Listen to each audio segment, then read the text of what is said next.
పెన్నా నదిలో మురికి నీరు కలిసి నీరు కలుషితం అవుతుందని బుచ్చిరెడ్డిపాలెం మండలం జొన్నవాడ గ్రామానికి చెందిన Singari Madhu national green tribunal కు ఫిర్యాదు చేశారు. దీంతో బుధవారం నాడు కేంద్ర NGT regional director HD Varalakshmi, ఆమె బృందం మరియు ఆర్డీఓ అనుష పొల్యూషన్ బోర్డు అధికారులతో కలిసి పెన్నా నదిలో మురికి నీళ్లు కలుస్తున్న ప్రాంతాన్ని పరిశీలించారు. అనంతరం నీటి శాంపిల్స్ ను సేకరించారు. జొన్నవాడ ఆలయానికి సంబంధించిన చెత్తను పెన్నా నదిలో డంప్ చేసి ఉండడాన్ని గమనించిన అధికారులు ఆశ్చర్యం వ్యక్తం చేశారు. చెత్త ఇక్కడ ఎందుకు ఉందని స్థానికులను ఆరా తీశారు. గుడిలోని వ్యర్థాలను పెన్నా నదిలో వేయడం అపరిశుభ్రంగా మారిందని స్థానికులు వారి దృష్టికి తీసుకెళ్లారు. ఈ విషయాన్ని ఆలయ ఈవో వెంకట శ్రీనివాసులరెడ్డి దృష్టికి తీసుకువెళ్లగా నిర్లక్ష్యంగా బదులిచ్చారని ఆర్డీఓకు ఫిర్యాదు చేశారు. పవిత్ర పుణ్యక్షేత్రమైన జొన్నవాడలో పెన్నా నదిని అప్రతిష్టపాలు చేస్తున్నారని ఆర్డీఓ ముందు ఆవేదన వ్యక్తం చేశారు. దీంతో అధికారులు ఈవో శ్రీనివాసులరెడ్డిపై ఆగ్రహం వ్యక్తం చేశారు. ఈ సందర్భంగా ఆర్డీఓ అనుష మాట్లాడుతూ సింగరి మధు అనే వ్యక్తి మురికి నీరు ఉన్న పెన్నా నదిలో కలుస్తుండటంతో నేషనల్ గ్రీన్ ట్రిబ్యునల్ కు ఫిర్యాదు చేశారన్నారు. చెన్నై నుండి కేంద్ర ఎన్జీటీ అధికారులతో కలిసి పెన్నా నది మరియు ఆలయ పరిసర ప్రాంతాలను క్షుణ్ణంగా పరిశీలించామన్నారు. నీటి శాంపిల్స్ ను సేకరించామని, వాటిని ల్యాబ్ లో పరీక్షించి వచ్చిన రిపోర్టు ఆధారంగా అధికారులపై చర్యలు తీసుకుంటామని స్పష్టం చేశారు. ఆలయ పరిసరాల్లో పెన్నా నది అంచున డంప్ యార్డుగా ఏర్పడిందని తెలిపారు. గ్రామం అపరిశుభ్రంగా ఉండడంతో తాము పరిశీలించేందుకే ఇబ్బందులు పడ్డామన్నారు. మూడో శనివారం ఎమ్మెల్యేతో కలిసి గ్రామంలో స్వచ్ఛంద కార్యక్రమం నిర్వహిస్తామని తెలిపారు. గ్రామంలో పరిశుభ్రత లోపించిందన్నారు. ప్రజలు పవిత్ర పుణ్యక్షేత్రంగా భావించే జొన్నవాడ గ్రామం పరిశుభ్రంగా ఉంచుకోవాలని ఆమె పిలుపునిచ్చారు. గ్రామం అపరిశుభ్రంగా ఉంటే అధికారులపై చర్యలు తీసుకుంటామని హెచ్చరించారు.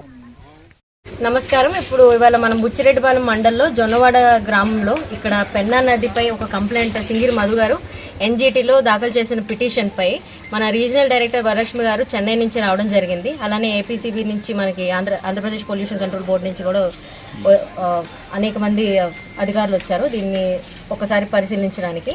మన రీజనల్ డైరెక్టర్ గారు ఒక upstream and downstream పాయింట్స్లో ఎంత ఫ్లో అనేది వెళ్తుంది, ఎంత కాలుష్యం అంటే మన వాటర్ పొల్యూషన్ అనేది డిశ్చార్జ్ అవుతుందో ఈ పెన్నా నదిలో దాని గురించి శాంపిల్స్ కూడా కలెక్ట్ చేశారు.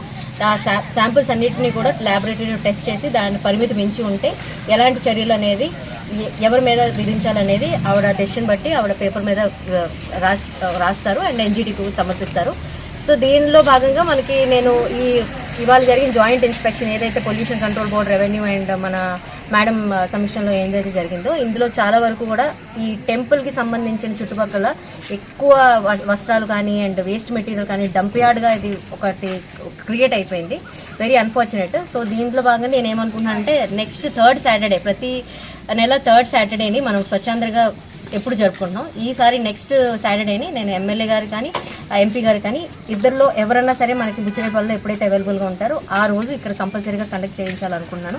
అలానే దీని ద్వారా నేను ఆల్రెడీ ఎంఆర్ఓ మన వెంకటేశ్వర గారికి ఆల్రెడీ చెప్పాను, ఇక్కడ పరిశుభ్రాలు కొంచెం నీట్గా ఉంచాలి, ఎప్పటికప్పుడు ఏదైనా యాక్షన్ అయినా ఎవరైనా అధికారుల మీదైనా తీసుకోవాలి. ఎందుకంటే మరి కొంచెం అయితే సిచ్యువేషన్ అయితే మేము వాక్ చేసేయడానికి కూడా పాత్వే అనేది అస్సలు బాగాలేదు. ఎక్కడ పడితే అక్కడ చాలా వేస్ట్ ఓపెన్ డెఫికేషన్ కానీ ప్రజలు కూడా ఇక్కడ విజ్ఞప్తి చేయవలసింది ఏంటంటే ఇక్కడ పెన్నా నది ఇక్కడే అమ్మవారు దొరికారు అంటున్నారు.